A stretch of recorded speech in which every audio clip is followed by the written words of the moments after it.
Hi, folks.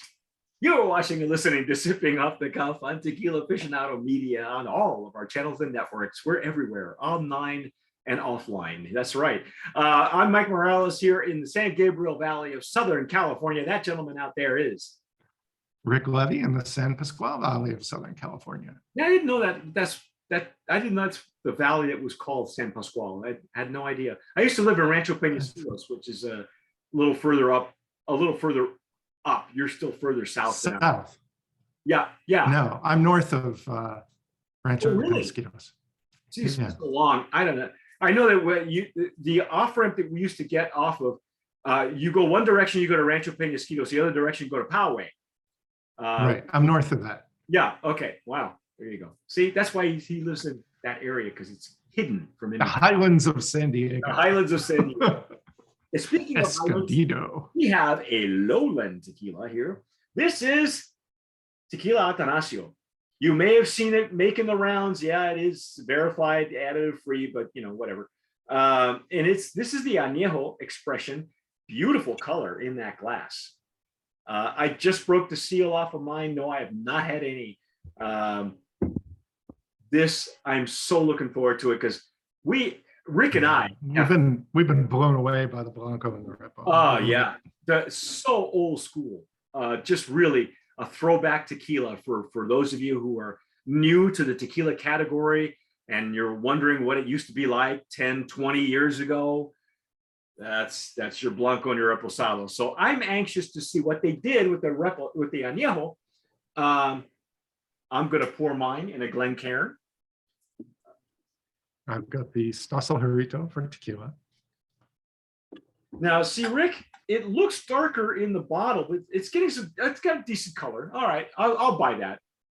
I think the red, the red logo on this here kind of added a little depth, a little color. Red tends to do that. A lot of these añejos now are using color on their labels and color on their bottles to make the color of the bottle, the color in the liquid, just pop at you. Like a deeper straw or a bright gold. Yeah, and it's bright too, because it's got almost like red highlights a little bit. Yeah, I was catching that in your glass on the camera. Yeah, although some of that might be your orange shirt refracting. My orange shirt. Yeah. So.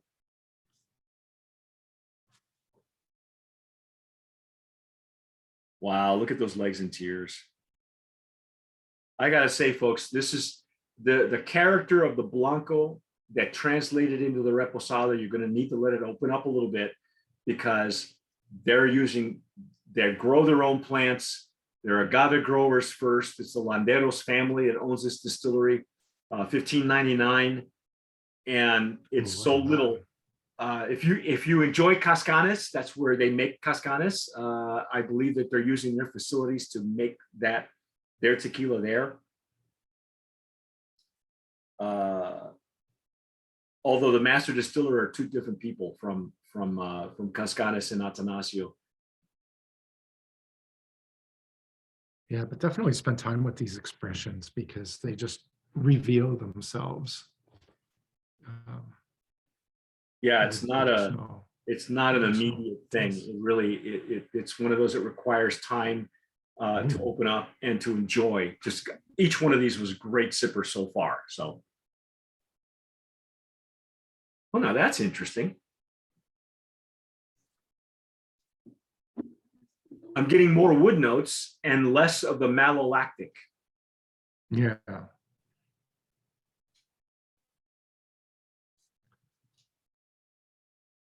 Oh yeah, very pleasant. Some dried fruit. Yes.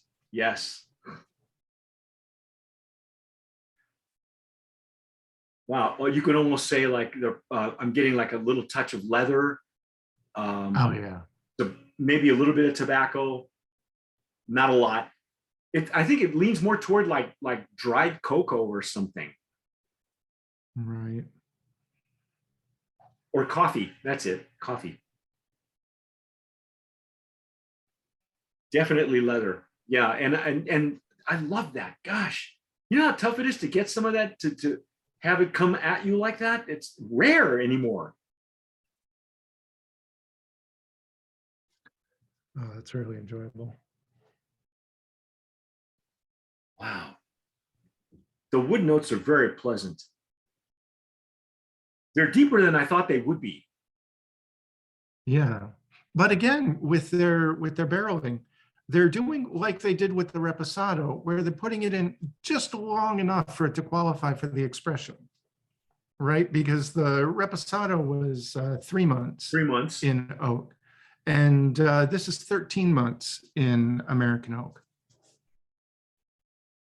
I'm going to try something. I've only done it a couple of times on our podcast. I can actually share the screen. So that's good. Let me do that. I'm going to try and show you what we're looking at. So let's do that one. And this, as you can see, folks, this is the some of the notes that we got from Atanasio. That was here's the Anejo. And as it comes into focus, you'll see that the Blue Weber agave, agave selected by our master agavero, 100% agave, intense wood notes, spices, dried fruit for sure. I'm not getting any vanilla on this yet. I'm not getting that either. No, I was looking at that and it's like, I'm not sure if I agree. Yeah, I think I'm still getting like that hint of butterscotch underneath the leather. I got more leather than I got anything else. I think I'm still finding some of the apple though from the Blanco. Yeah, probably so. That Blanco has got so much character that it doesn't surprise me that it's coming through on the, on the Anejo. Now it says, and if they're doing like you said, where they're, looking for depleted barrels that don't, impart as much of the wood character, that would help the Blanco to, wow, stand up against more time in the barrel. 13 months in American oak, folks. That's it. Now, I want to make sure that information, that particular information deck is of course their Mexican bottling. It is coming in at 38 ABV. This is American bottling. It's 80 proof, so it's a 40 ABV tequila. And for those of you who have not had, a lot of times, depending on the type of the tequila or liqueur that you're having, sometimes below 80 proof, there's a lot of qualities you can detect in the tequila, and a lot of times over 80 proof, the 100 proof, the 90 proofs. There are other qualities that you get that you may not get at 80 proof. So I just wanted to make sure that we're looking at the right one. So this deck is giving us, maybe Rick at 38, maybe you will get vanilla and almonds. I don't know. Yeah. When you have because they're going to be diluting it more, they're going to be adding more water to bring it to proof. Right. And, that has its own effect on it. So I'm going to stop sharing the screen here in a second. And so that's and like we were saying, the character is evolving in the glass. Yes. And so what we might find is, after we've had our second sip here, we might find that vanilla, but we haven't found it on the nose yet. No, it's not on the nose yet, but I'm ready to dive in if you are. It's just yeah. Cool. Let's go.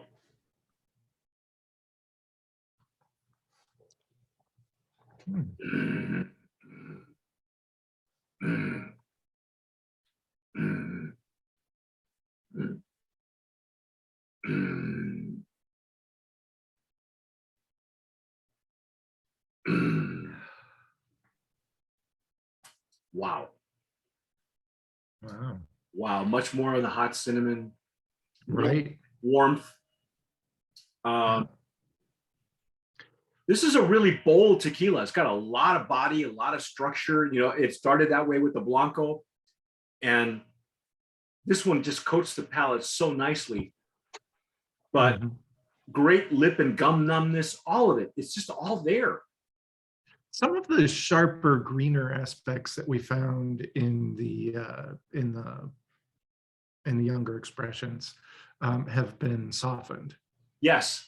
Yeah. In the time in the barrel. the malolactic nose that we got in the Blanco and Reposado is not present on this one.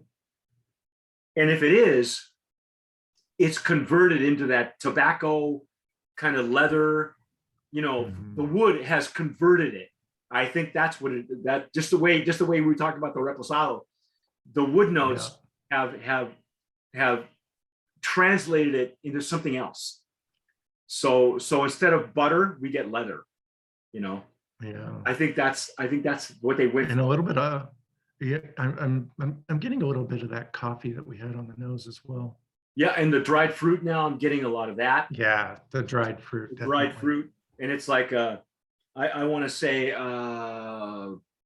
we could use figs. You can use dates, that kind of dried fruit that fruit that you ordinarily buy like Hadley's on the way to Palm Springs. Remember when we did that trip, Rick? Right, Mike's taking me there. Yeah.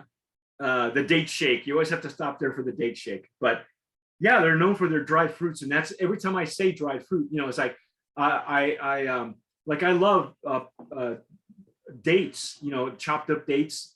And I used to get them in Albuquerque all the time. I haven't had any in a long time. I'm probably going to get back to having some of those. Just that they're a great snack, and that's what this reminds me of: the dried fruit, the figs, the dried dates. Maybe even raisins, I wouldn't go prune. Prunes are a little sweeter, I think, on the nose. Right. And I think, what's your thought on the sweetness here? Like, for me, I think it might be the sweetest of the three so far, but I don't think I would characterize any of them as sweet. No, let me go in one more time. I've only had one pass, so let me see.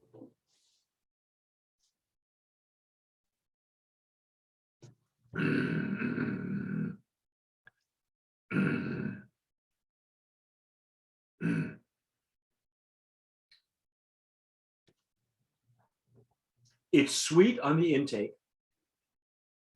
At mid palate, when you hold it on your tongue a little bit, there's a bit spiciness. Some of the spiciness comes from the baking spices, the cinnamon spice, things like that. And then it gets kind of bold and a little bit bitter on the rear. So it converts as it goes along the palate and the tongue. So when you have that long finish, there's a lot of warmth. It goes from just slightly bitter on the sides of your tongue to warmth. So yes, of the three, this is the sweetest, but it doesn't stay sweet for long. It only goes in sweet, and honestly, it finishes dry. That's one thing I didn't say about all three that I forgot to mention. I know Rick forgot to mention it. There's a lot of minerality in the Blanco and Reposado. In this case, of all three, this finishes the driest of all three, and the other two finish dry as well. The Blanco does as well because of the minerality, and so does Reposado because it's just the edges rounded off. That's it.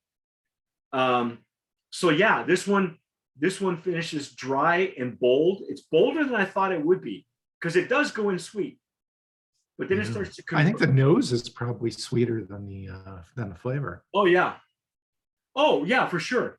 And I'm getting more depth. I'm getting more of that tobacco and coffee, not cocoa. I'm getting coffee. It's a yeah. And I like that. That's just, man, this is a good cigar. You can explore it. That's a good cigar tequila, folks, right here. Right. Oh man,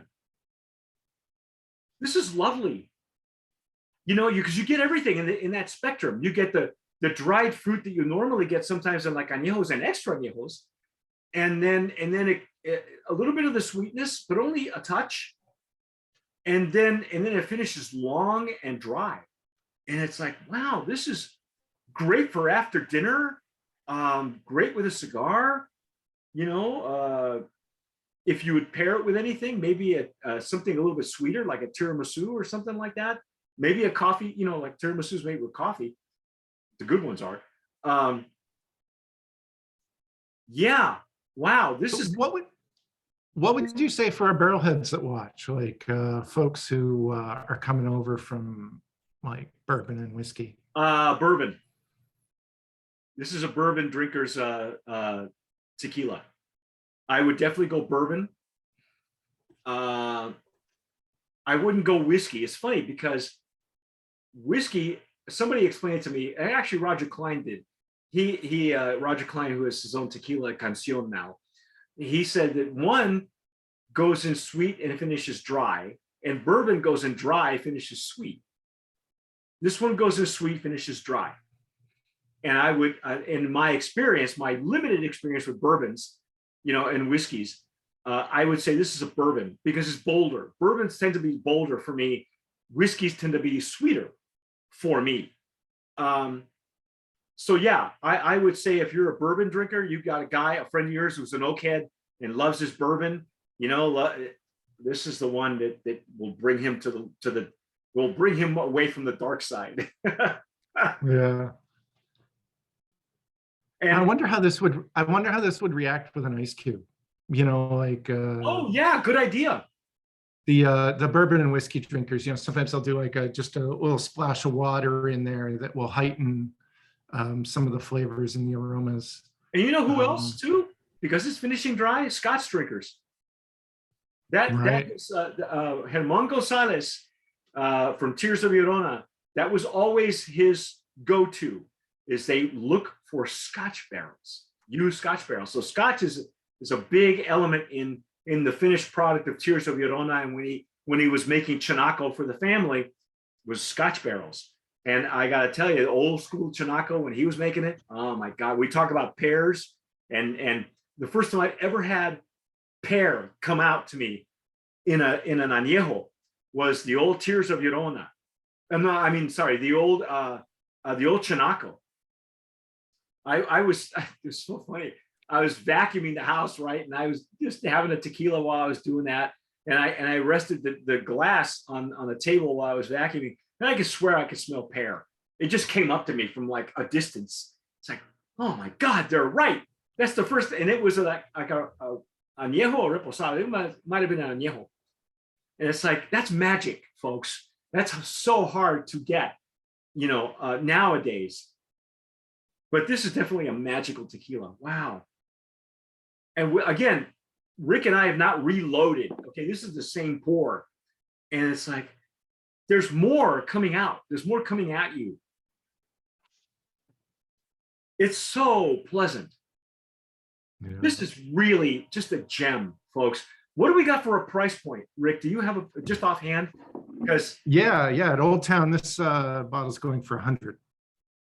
You know what? It's worth it. It's worth it. There are tequilas with lesser quality that you're paying more for. This is for the quality you're getting in this glass, for the memories you're getting, for the depth, for the quality that harkens back to the old days when people talk about back in the day. This is it right here. You're paying $100 for it? Please, all day long. It's got a lot of character and complexity that is not being overwhelmed by, a lot of the sweeter qualities we find in añejos these days. Yes, I agree totally.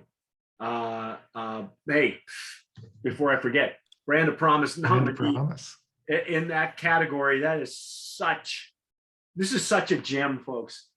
Go get yourself Atanasio. Go do it. Spend the money. If you're worried about additives, it's verified additive free. I'm not too worried about it because if you know what to look for when you have tequila with additives, you taste this stuff and you go, nah, this is a real deal, man. This is old school, back in the day tequila. It's a throwback tequila, folks, right here. Yeah. And just admire it, just appreciate it. It's money well spent. And if you're a cigar smoker, this is your jam right here. This is so versatile. I would say you could pair it with a Cuban. I have had someone ship me some Cubans not too long ago, and I forgot how mild they really are. But this will stand up to a much bolder cigar. I prefer cigars from Nicaragua. All brands just because it's my home, my parents' homeland. But I've been to a cigar factory there. I've been to the Plasencia factory years ago, and I have pictures to prove it. So I'm familiar with the quality that comes out of there. But this will stick up. This will stand up to a Honduran, Maduro wrappers. I think if you have anything in a Connecticut wrapper, it would get lost, because this is really it's bolder than you think it is. Yeah, jeez, man, what a gem! What a gem!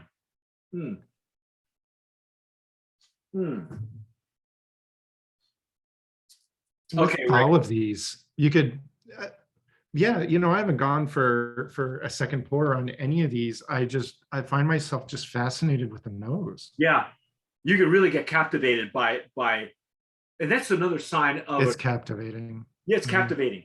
And that's another sign of a good quality tequila, folks. When you take the time to break it down the way we do. I mean, we take about 20 minutes online, and I know we've lost some of you after about 10, anywhere from 4 to 10 minutes. But what happens is, with a good quality tequila, it's how long it takes for it to evolve and reveal itself to you. And when you take the time to break it down like that, you appreciate it, and appreciation turns into gratitude that there is still quality tequila out there like Atanasio that is being made the old-fashioned way, the right way, without shortcuts. They're obviously agave growers first, and so they want that. It's the same idea, same vein as Felipe Camarena, Carlos Camarena, the whole freaking Camarena clan. And this year we've had tequilas from all three. We even have one from the missing clan. The missing tribe. So this is made from, in the Tequila Valley, in Tequila. So like if you watched our Blanco video, it reminded me a lot of Fortaleza. And I didn't know why until I looked back to find out where the distillery is located. They were right there in town. They probably weren't around when I went to go visit in Tequila, years ago. I think my last trip was to Atotonilco directly. But I'm itching to get back out there, and now that post pandemic and fully vaccinated, fully masked, I'm ready to go do some traveling, and I got a passport. I'm not afraid to use it. Although I'll have to say I'm probably going to wind up in Oaxaca first before I go back to tequila. But this is beautiful, folks. It's outstanding. Now, if you're watching us and you've had it before, if you're seeing us on YouTube, hit the notification bell, give us a like. That helps with the algorithm. Leave us a comment. What are you doing with it? Are you making a cocktail with it? Would you make a cocktail with this, Rick? I mean, No. It's good enough to stand up to something, but I wouldn't. At least not in my first bottle. Okay, maybe the second $100 that I'd be shelling out. I might, if I wanted to go down that route, I might throw an ice cube in it and call it a cocktail. There you go. So if you got oakhead friends, bourbon friends, Scotch drinkers, this is the one you want to bring them over from there. Okay, this is the one that you want to have for your Scotch drinking friends, your bourbon drinking friends. This will play in Peoria. So but that's our take on Atanasio Anejo. You tell us, folks, what are you doing with it? What are you paying for it? Anyway, that's our take. Brand of Promise nominee here at the Tequila Aficionado and Sipping Off the Cuff. I'm Mike Morales here in sweltering sunny Southern California, and that guy out there is Levy, also in Southern California. You've been watching and listening to Sipping Off the Cuff on Tequila Aficionado Media on all of our channels and networks. Please follow us on Instagram. You can follow us on Instagram. Follow us on YouTube. Hey, what the hell? But whatever you do, tomar sabiamente. Sip wisely.